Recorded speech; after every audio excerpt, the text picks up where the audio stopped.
The Craxian warship descended through Earth's atmosphere like a silver blade cutting through blue silk. Commander Vextar stood at the bridge, his forearms crossed behind his crystalline back, watching the planet below with what his species considered amusement. His mandibles clicked rhythmically as he observed the green patches scattered across the continents. Primitive vegetation clusters, Lieutenant Cormal reported from the science station. The humans call them jungles. Dense collections of carbon-based plant life. Nothing our thermal weapons cannot clear in minutes. Vextar's compound eyes glowed brighter. The humans dare resist the Craxian Empire with such primitive defenses? They hide in bushes like insects.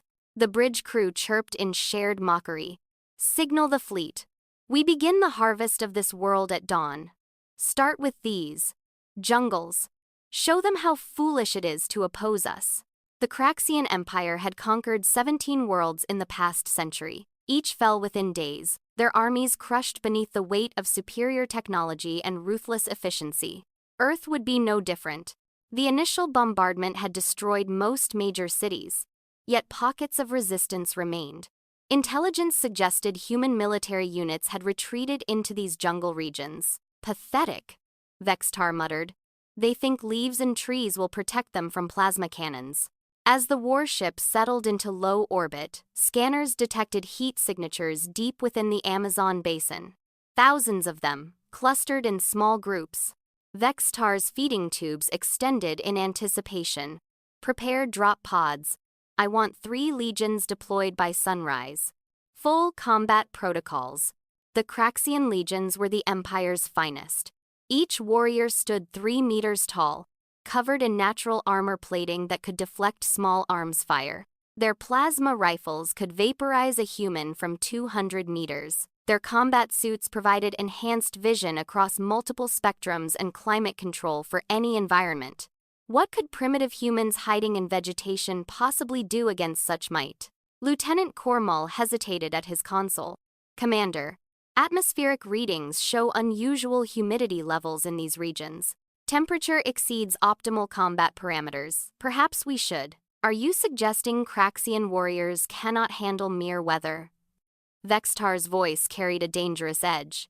Deploy the legions. 300 drop pods launched from the warship's belly, streaking through the dawn sky like falling stars. Inside each pod, 10 Craxian warriors checked their weapons and prepared for another easy conquest. They had read the briefings. Humans were soft, weak creatures.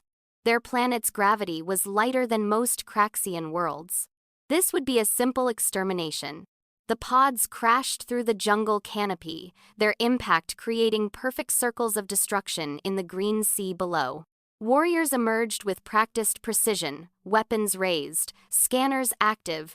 The jungle greeted them with a wall of heat and moisture that immediately fogged their helmet displays. Legion Commander Drexar stepped out of his pod and surveyed the environment.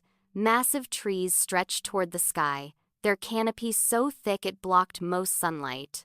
Vines hung like organic cables. The air itself seemed alive, thick with moisture and the sounds of countless unseen creatures. His armor's climate control whined as it struggled against the oppressive humidity. Form up, Drexar commanded. Thermal scanners to maximum. Find the humans and end this quickly. The 3 legions spread out in perfect formation, moving through the undergrowth with mechanical precision. Their heavy boots crushed plants and small animals alike. Nothing could hide from their advanced sensors. Nothing could escape their weapons. Or so they believed. Private First Class Maria Santos watched the aliens through her rifle scope from 200 meters away. She lay perfectly still in the mud, her ghillie suit making her indistinguishable from the jungle floor. Insects crawled across her face, but she didn't move. She'd been in position for 6 hours, waiting. Around her, hidden throughout the jungle, her unit waited as well. 42 members of the Brazilian Special Operations Brigade, each one born and trained in these jungles. They'd grown up learning every sound, every smell, every danger. The Amazon was their home, their fortress, their weapon. The aliens moved like machines, Santos observed. Predictable patterns, rigid formations, complete reliance on technology. They crashed through the undergrowth like elephants, announcing their presence to every living thing within a kilometer. Their armor might stop bullets, but the jungle had other ways to kill. She clicked her radio twice. The signal spread through the unit. Wait. Watch. Learn. The Craxians pressed deeper into the jungle. Their formation began to spread as the terrain became more difficult. Massive roots created natural barriers. Streams appeared without warning. The canopy grew thicker, blocking their aerial surveillance drones. The humidity continued to rise. "Commander," a warrior reported to Drexar. "Climate controls failing. Internal temperature rising beyond acceptable parameters." "Ignore it," Drexar snapped, though his own breathing had become labored. The moisture in the air made each breath feel like drowning. Condensation dripped constantly inside their helmets. Find the humans. They didn't notice the subtle changes at first. How certain paths seemed easier to follow than others. How the jungle sounds shifted and moved around them. How their communications began to fill with static. They were being herded, guided, manipulated by an enemy they couldn't see. Sergeant João Silva crouched in a tree 20 meters above the jungle floor, his dark skin blended with the shadows, his breathing synchronized with the wind through the leaves. He'd killed his first jaguar at age 12, tracked drug cartels through terrain that would kill most men. The aliens below him moved like children in his world. He studied their armor, noting the joints, the breathing apparatus, the cooling vents working overtime. Every piece of technology had weaknesses. Every armor had gaps. The jungle would find them all.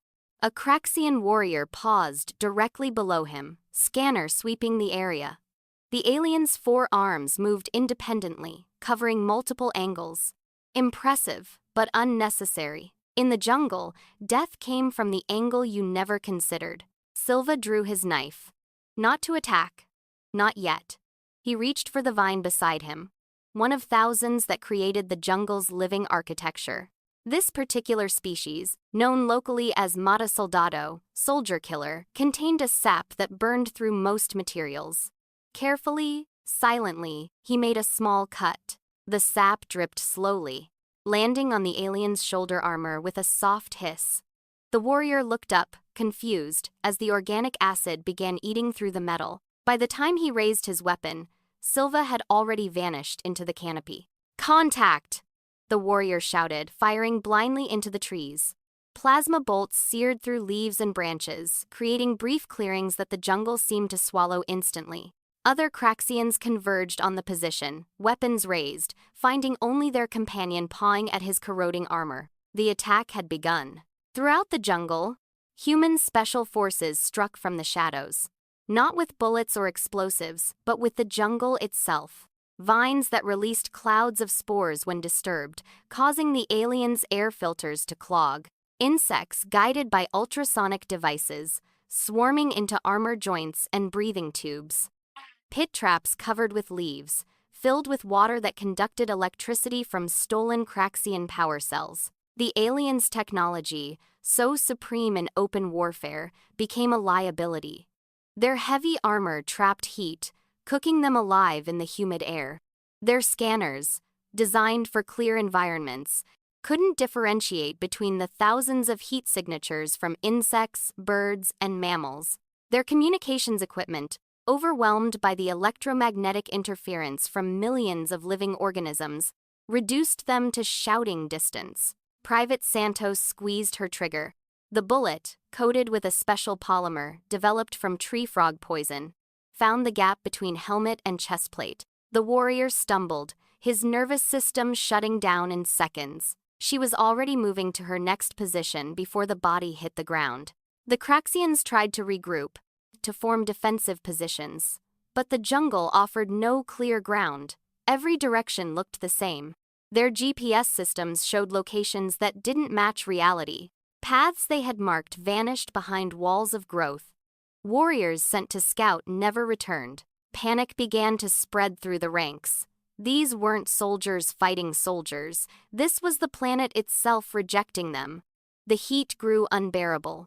Moisture corroded their equipment. Unseen enemies struck and vanished like ghosts. Their proud formation dissolved into scattered groups, each fighting for survival against an enemy they couldn't understand. Commander Drexar tried to maintain control. Fall back to the landing zone. Defensive perimeter. But the landing zone was gone. The jungle had swallowed their pods, vines and growth, covering them in hours instead of years. The cleared areas had vanished beneath a green tide. He watched his warriors fall one by one, some to bullets from unseen snipers, others to the environment itself. Heat exhaustion, equipment failure, toxic plants, venomous creatures guided by human handlers. The jungle was alive, and it was hostile, and the humans were its masters. Through the chaos, he glimpsed them sometimes. Shadows moving between trees, faces painted with mud and plant dyes, eyes that watched with patient, predatory calm. They didn't fight like soldiers. They fought like the jungle itself, using every resource, every advantage their world provided. A figure emerged from the undergrowth ahead, human, female, carrying a primitive projectile weapon. She stood calmly as Drexar raised his plasma rifle. His targeting system couldn't lock on. Something in her clothing scattered the sensors. He fired manually, the plasma bolt searing past her ear. She didn't flinch. "Your empire made two mistakes," she said in accented Craxian. "First, you thought technology alone makes warriors. Second, you attacked our home." Drexar tried to fire again, but his weapon wouldn't respond. Moisture had finally penetrated the power cell. He reached for his blade, but his arms moved slowly, heavily. The heat exhaustion had progressed too far. The jungle has fought invaders for millions of years. The human continued. "We just learned to fight alongside it." She raised her weapon. Drexar's last thought was confusion. How had these primitive beings defeated the mighty Craxian Empire? The answer surrounded him, grew from every surface, lived in every shadow. They hadn't defeated the Empire. Their world had. By sunset, the jungle was quiet again. 300 of the Empire's finest warriors had entered. None emerged. The plants grew over their bodies, breaking down armor and flesh alike to feed new growth. Their advanced weapons became nests for insects. Their drop pods became gardens. In orbit, Commander Vextar watched the feeds in disbelief. Entire legions vanished. His sensors showed nothing but jungle, as if his warriors had never existed. The heat signatures they detected were gone, hidden by some means his technology couldn't penetrate. "Prepare a full bombardment," he ordered. "Burn it all." "Commander," Lieutenant Cormal interrupted. "Energy readings from the surface. The humans, they're broadcasting." On the main screen, a human face appeared. Dark-skinned, scarred, eyes that held no fear. Behind him, the jungle stretched endlessly. "Craxian Commander," the human said. "I am Colonel Marcus Rodriguez, Earth Special Operations Command. You sent 300 warriors into our jungle. The jungle kept them.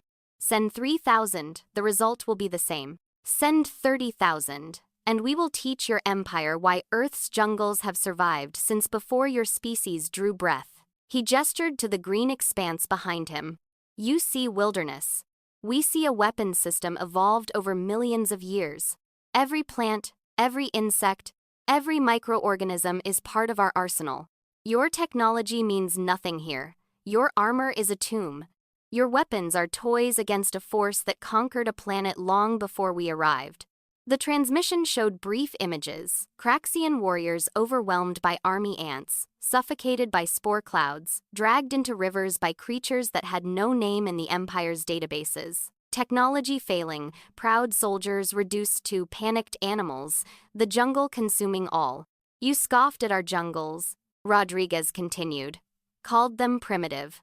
But primitive doesn't mean weak. It means tested by time, proven by survival. You come from sterile ships and dead worlds. We come from this." He spread his arms wide.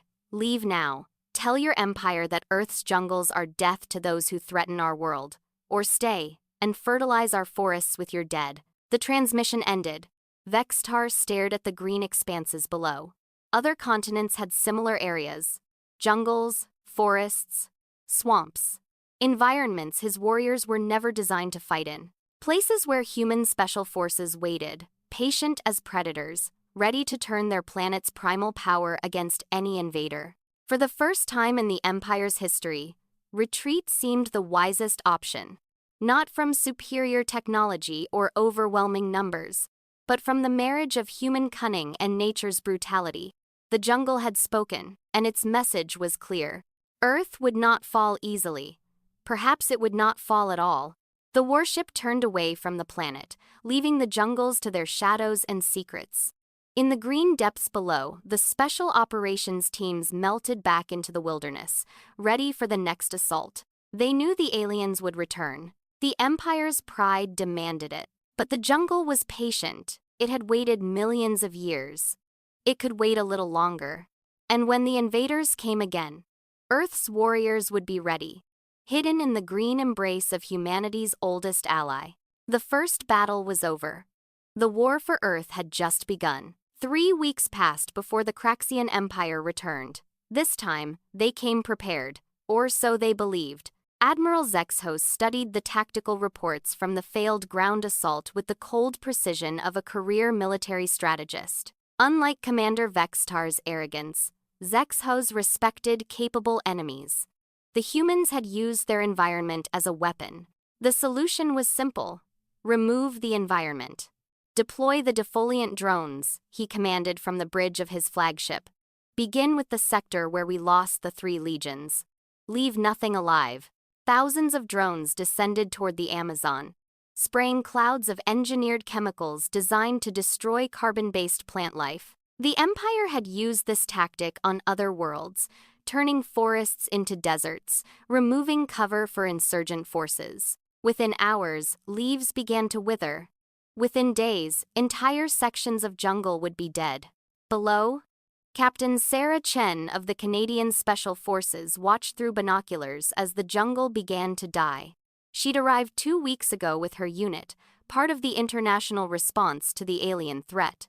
Jungle warfare experts from every nation had gathered, sharing knowledge, preparing for exactly this scenario. "They're killing our advantage," her sergeant muttered. Chen smiled grimly. "No, they're creating a new one." She activated her radio. "All units, initiate Operation Anaconda." The humans had anticipated this strategy.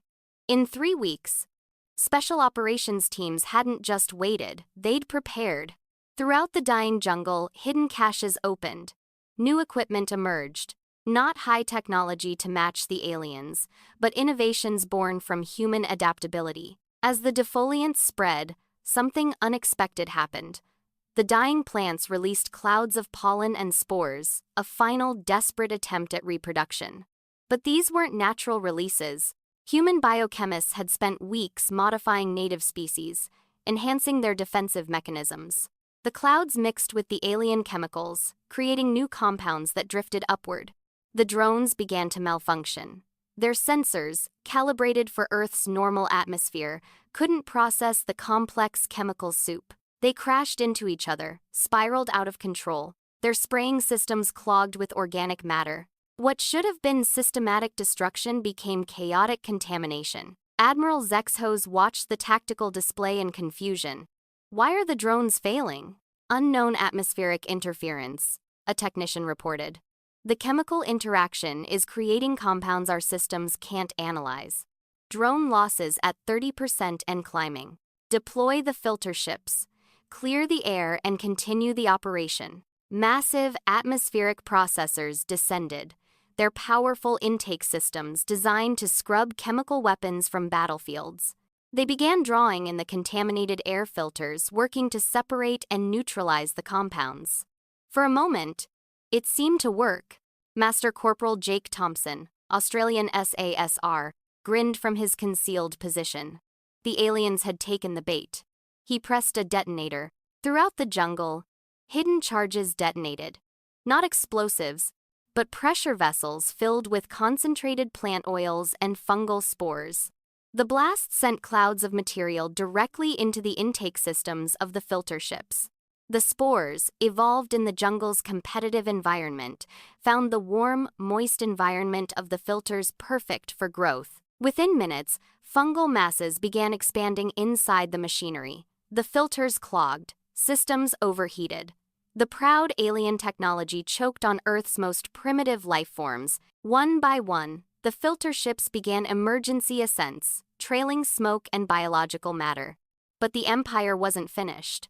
If they couldn't remove the jungle safely, they would burn it. Plasma bombardment ships moved into position, their weapons capable of turning entire grid squares into glass. Admiral Zexhos had lost patience with subtle solutions. "Sir," Lieutenant Commander Yixara spoke carefully, "orbital bombardment will destroy the jungle, but our intelligence suggests human military assets are dispersed globally. Other wilderness areas show similar defensive preparations. We would need to glass approximately 18% of the planet's surface. Acceptable losses for the humans," Zexhos replied. "The electromagnetic disruption from that scale of bombardment would affect our own operations. Additionally," she hesitated, "the humans have been broadcasting on multiple frequencies. They're showing our dead warriors to their entire population, turning them into martyrs. Each attack strengthens their resistance." Zexhos considered this. The Empire ruled through fear, but also through calculated efficiency. Destroying large portions of a planet they intended to harvest was wasteful. Dead worlds produced no resources, no slave labor, no tribute. "Very well, we adapt. Deploy the Scourge units." Across the fleet, warriors shuddered. Scourge units were the Empire's last resort for problematic worlds. Genetically modified Craxian berserkers, pumped full of combat drugs, equipped with self-cooling armor and biological air filters. They felt no pain, needed no rest, and cared nothing for survival. Only victory. 500 Scourge warriors dropped into the jungle at night. Unlike the previous force, they didn't maintain formations. They spread out, moving fast, killing everything in their path. Their modified physiology handled the heat.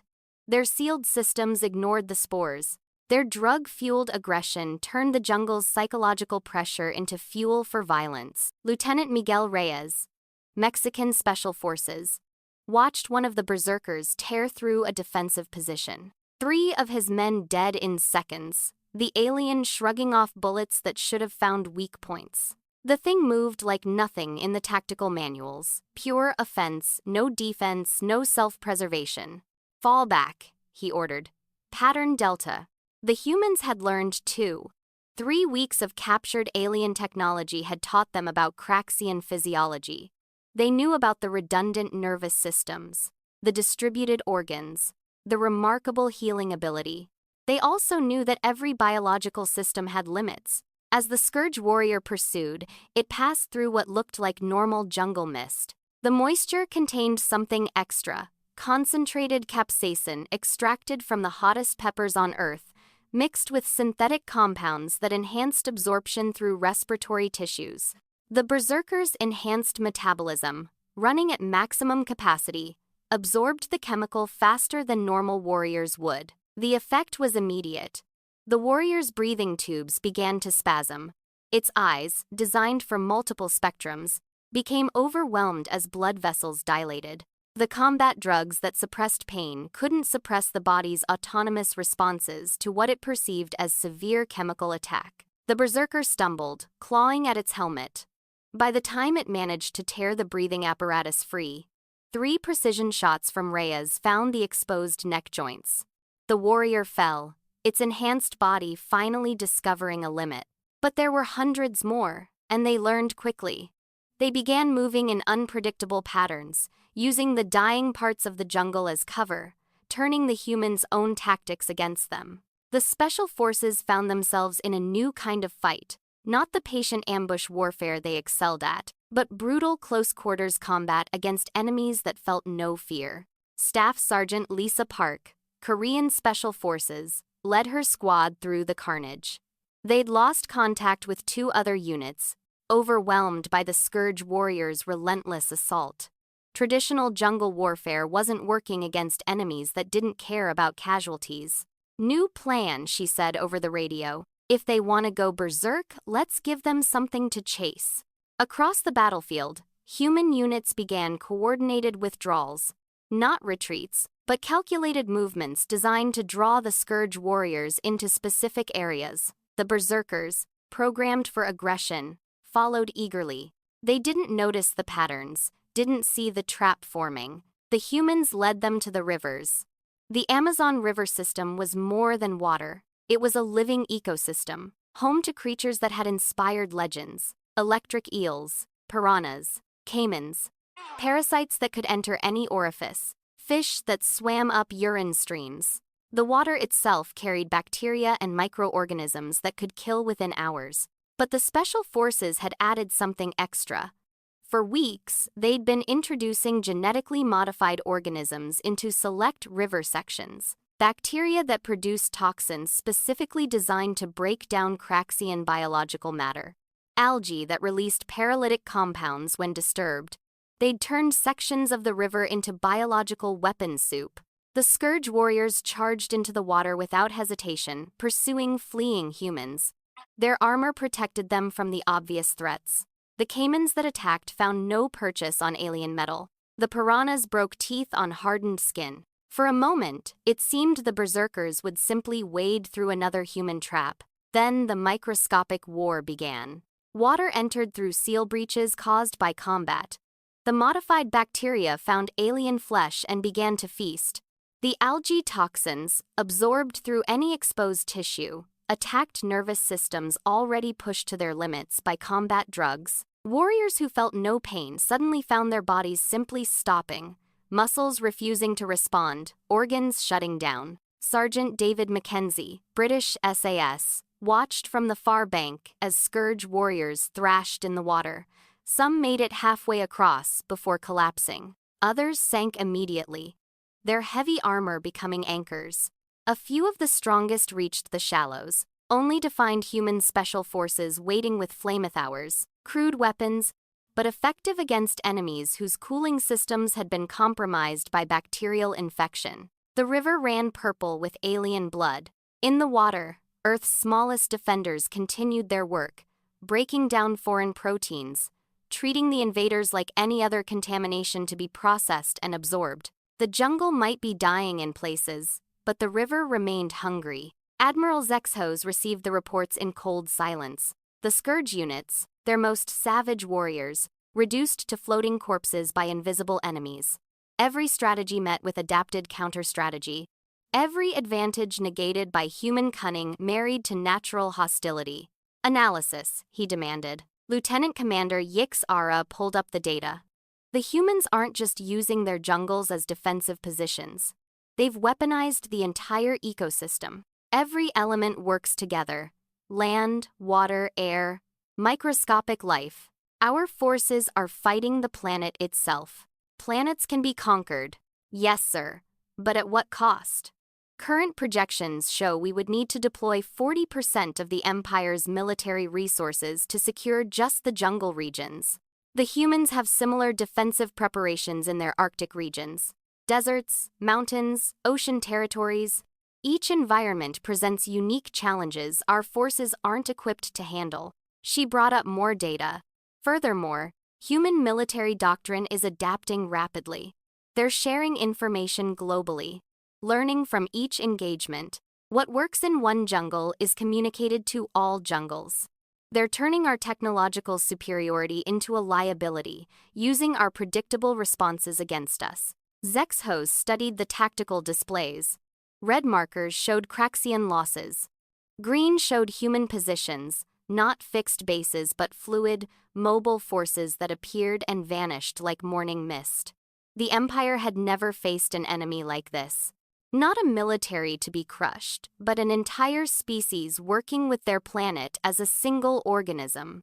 Sir, a communication officer interrupted. Incoming transmission from the planet. The screen activated, showing a collection of human faces. Different skin colors, different uniforms, but all sharing the same hard expression. One stepped forward, the same colonel from before. Admiral Zexhos, Rodriguez said. You've now lost 800 warriors, 12 atmospheric processors, 4,000 drones, and counting. We've lost 32 soldiers. Each one hurts us. Each one makes us stronger. Your empire conquers through fear and superior firepower. We survive through adaptation and unity. Behind him, the dying jungle was visible. But also visible were new growth. Green shoots pushing through poisoned soil. Life returning already. Adapted to the new conditions. You can burn our jungles, Rodriguez continued. We'll fight you in the ashes. You can poison our rivers. We'll make the poison ours. You can send your best warriors.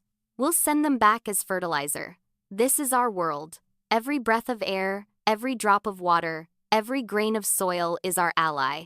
More faces appeared on screen. Soldiers from dozens of nations. You face not one military but hundreds. Not one environment but all of them. Not technology but evolution itself. Earth doesn't conquer invaders, it consumes them. The transmission ended. Admiral Zexhos sat back, considering. The Empire had the power to destroy Earth, certainly. But destroyed worlds paid no tribute. Dead species provided no labor. And the cost, the incredible cost of fighting an entire planet that treated warfare like an immune system response. Order all units to withdraw beyond lunar orbit, he commanded finally. We will reassess. Lieutenant Commander Yix Era couldn't hide her relief. Shall I prepare a report for the Imperial Council? Yes, include everything. The biological weapons, the adapted tactics, the unity of their response. The Council must understand that conquering Earth would require resources better spent elsewhere. As the Craxian fleet pulled back, the humans didn't celebrate. They knew this was only a respite. In the damaged jungles, Special Forces teams worked alongside scientists and locals, preparing new defenses, adapting new organisms, learning from each encounter. The jungle began to heal, incorporating alien chemicals into its biology, growing stronger from the assault. Colonel Rodriguez stood in a clearing where Craxian bodies were being processed, their technology studied, their biology analyzed. Each attack taught humanity more about their enemy. Each battle evolved their tactics. Will they come back? An aide asked. Rodriguez watched the stars where alien ships had vanished. Probably. But we'll be ready. We've shown them that Earth isn't just another conquest. We're an organism that fights back, adapts, overcomes. They thought our jungles made us weak. They're learning it makes us unstoppable. In the canopy above, birds began to return. Insects buzzed through the air. The river flowed on, carrying its microscopic defenders. The jungle lived, evolved, and waited. Earth's green heart beat on, patient and predatory, ready for whatever came next. The second battle was over. The war for Earth's soul had begun. The Craxian Imperial Council convened in the ancient Chamber of Conquest, where the banners of 17 fallen worlds hung as trophies. Emperor Thaxer himself presided, his massive form dominating the crystalline throne. Before him, Admiral Zexhos delivered his report on the Earth campaign. They fight like no enemy we have encountered, Zexhos concluded.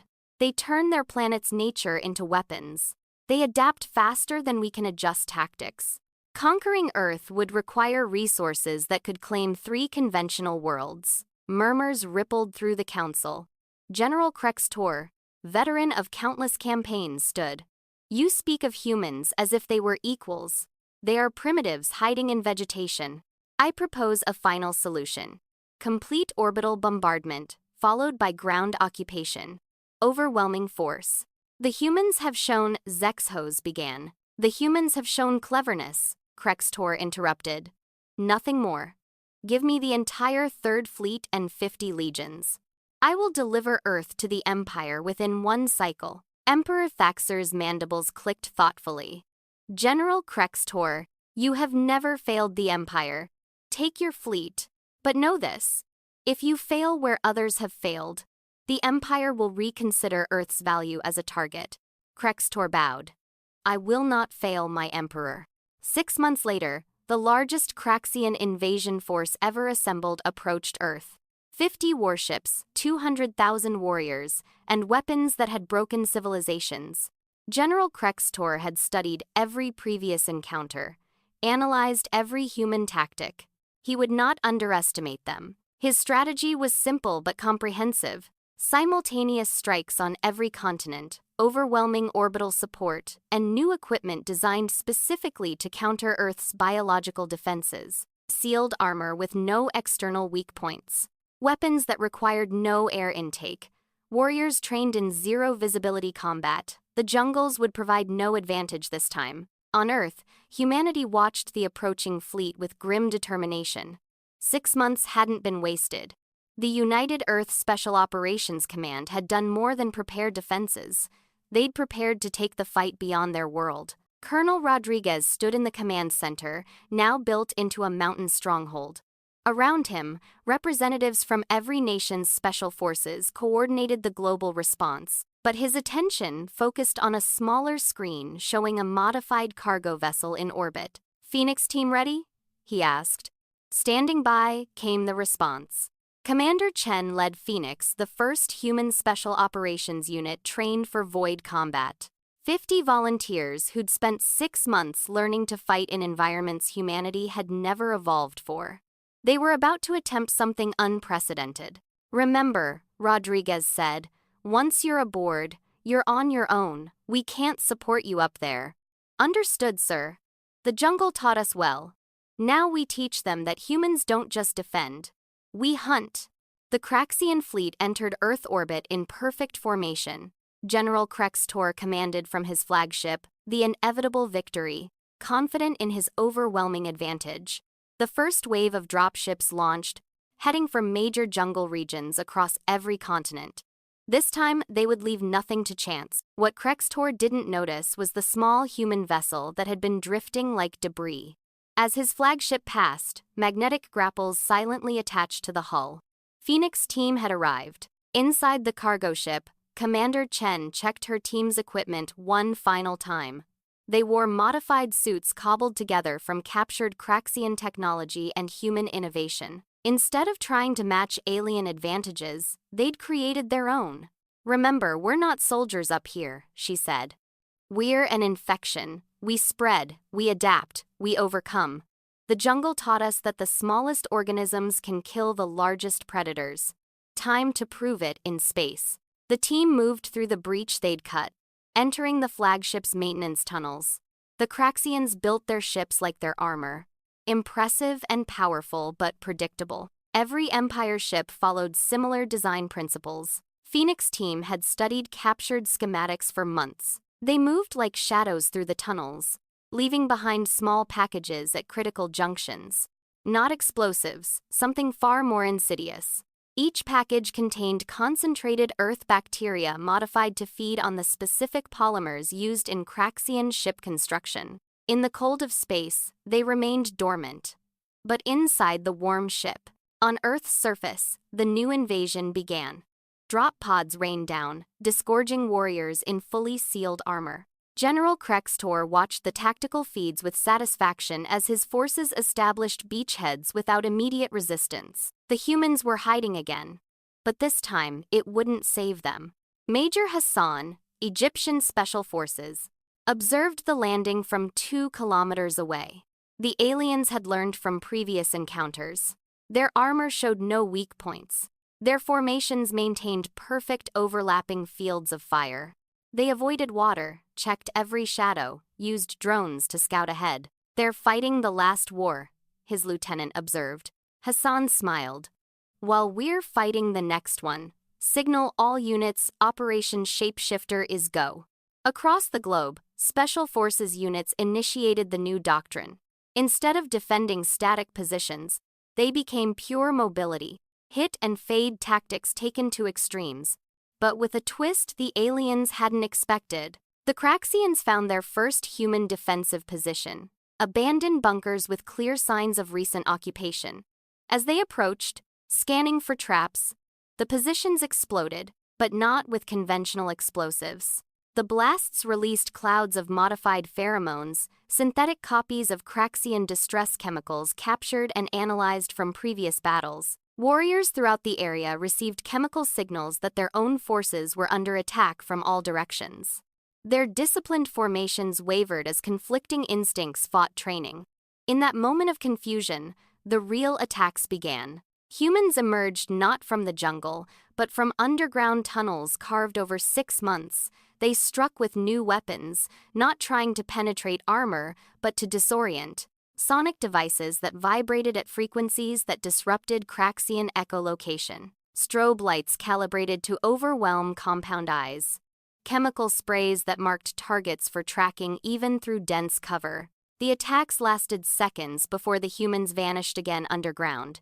The Craxians fired at empty air, their advanced sensors tracking pheromone ghosts and sonic echoes.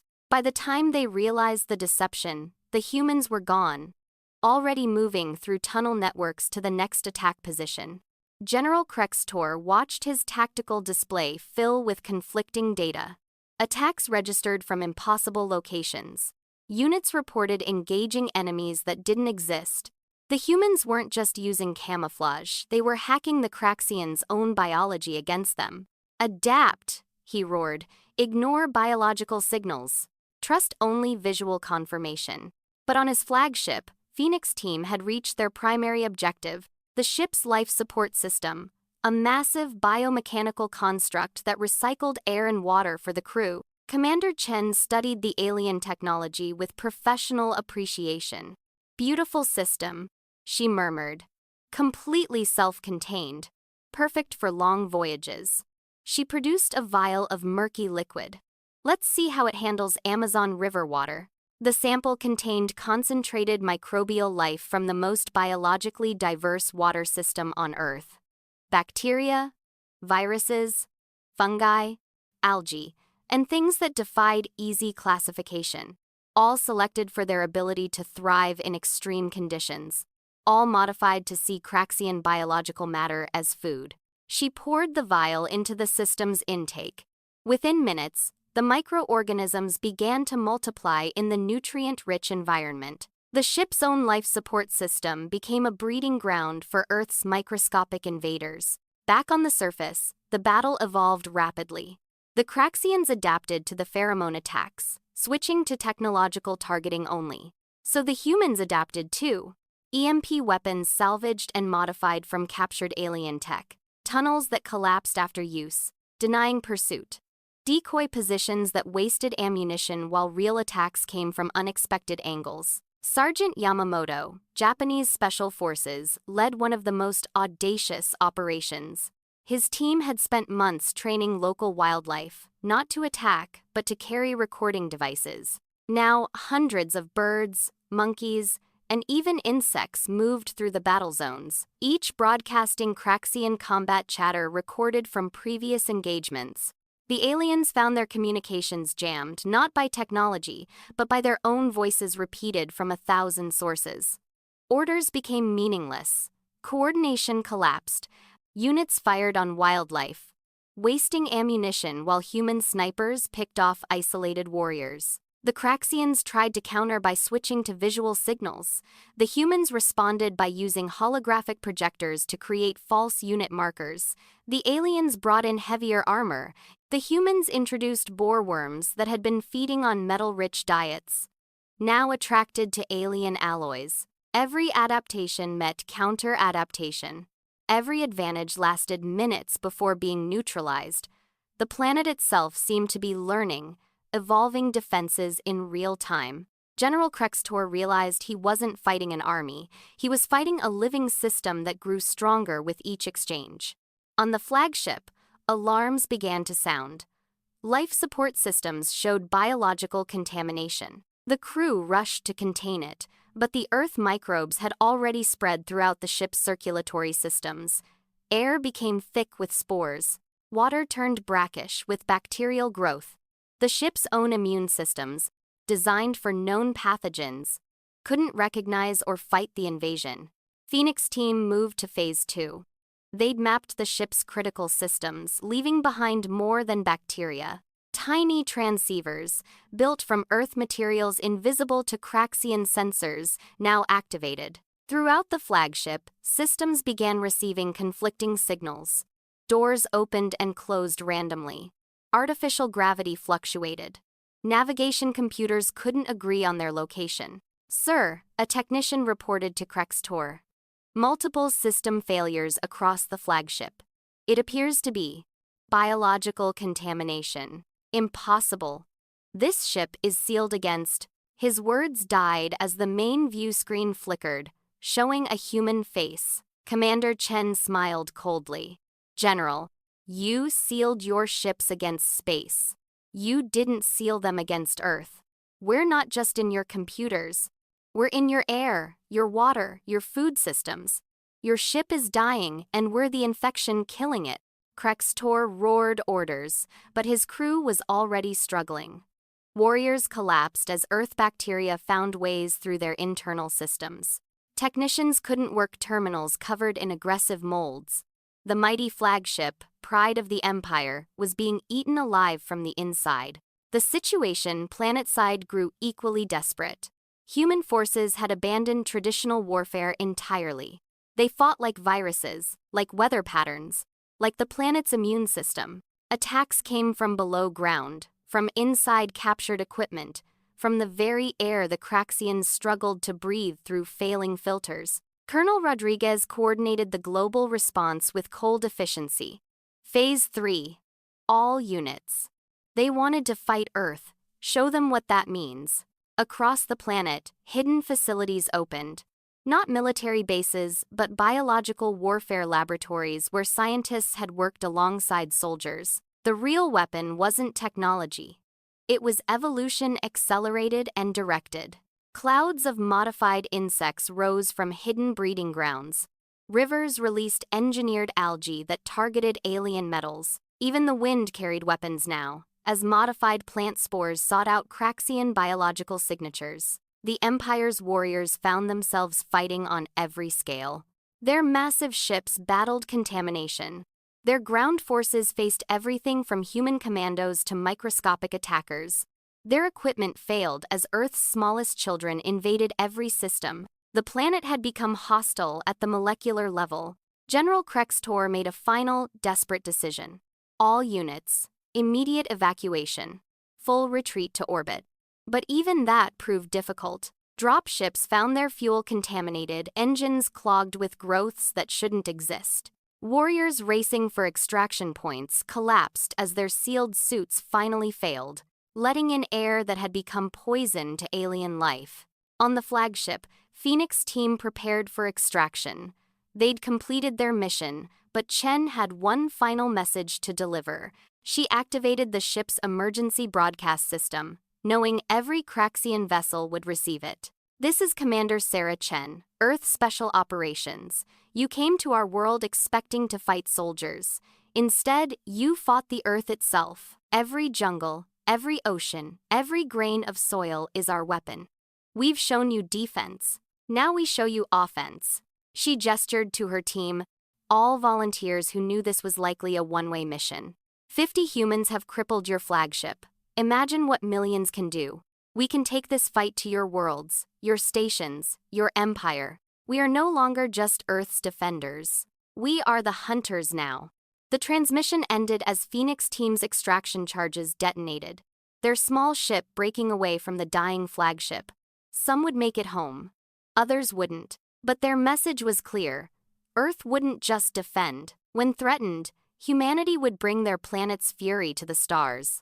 General Krextor watched his tactical display in despair. Of 200,000 warriors, less than half had made it back to orbit. Many of those were contaminated, their suits breached, their bodies hosting Earth's microscopic invaders. His proud fleet was in chaos, fighting contamination that spread from ship to ship despite all precautions. Your orders, General, his aide asked weakly, already showing signs of infection. Krextor looked at Earth below. It seemed peaceful from orbit, blue and green and white. Beautiful, deadly, alive in ways the Empire had never imagined.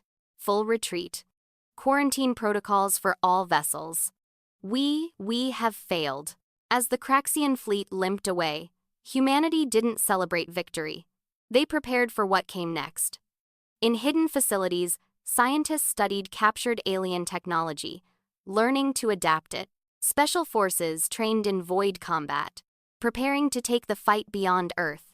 The planet's defenders had become something more, a species that could turn any environment into a weapon. Rodriguez stood before the assembled leaders of Earth's United Military Command. They'll be back, or others will come. But we've shown the galaxy something important. Earth doesn't just defend. Earth conquers those who threaten it. We've learned to fight like our world fights, without mercy, without limits, adapting to any threat. He paused, looking at the mixture of faces, soldiers who'd become something beyond military, scientists who'd weaponized evolution itself, leaders who'd united a planet. We are no longer just humans. We are Earth's immune system. And we're ready to spread. The war for Earth was over. The war for humanity's place in the galaxy had just begun. In jungles and laboratories, in oceans and mountains, Earth prepared. Not just to defend, but to ensure no empire would ever threaten their world again. The hunters had become the hunted. And Earth's children had learned to hunt among the stars.